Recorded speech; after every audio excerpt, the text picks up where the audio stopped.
Friends, આપણે જે pronounce શીખીએ છીએ અને એમાં જે અલગ અલગ પ્રકાર છે એમાં એક પોસેસિવ પ્રોનાઉન્સનો એક પ્રકાર આવે છે અને એ પ્રકાર આપણે જોઈએ તો એમાં બે રીતે આપણે જોઈ શકીએ. એક એડજેક્ટિવ પણ આવે અને એક પ્રોનાઉન હશે. પોઝિટિવ એડજેક્ટિવ અને પોસેસિવ પ્રોનાઉન્સ.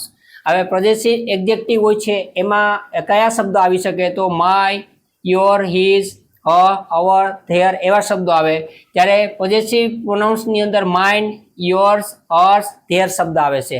હવે અહીંયા જે પોઝેસિવ એડજેક્ટિવનો આપણે યુઝ કરીએ છીએ ત્યારે એ હંમેશા નામની આગળ વપરાય છે અને અહીંયા નામ વગર આવે છે. તો આ ઉદાહરણ દ્વારા આપણે ખ્યાલ આવે છે, જોઈએ છે કે ધીસ ઇઝ માય બુક, આ મારી બુક છે.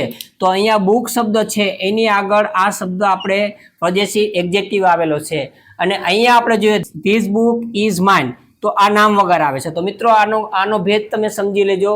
અહીંયા હંમેશા નામની આગળ વપરાય છે પોઝેસિવ એડજેક્ટિવની અંદર અને પોઝેસિવ પ્રોનાઉન્સની અંદર છેલ્લે વપરાય છે. એમાં નામની આગળ કે પાછળની પણ છેલ્લે શબ્દ વપરાય. This book is mine.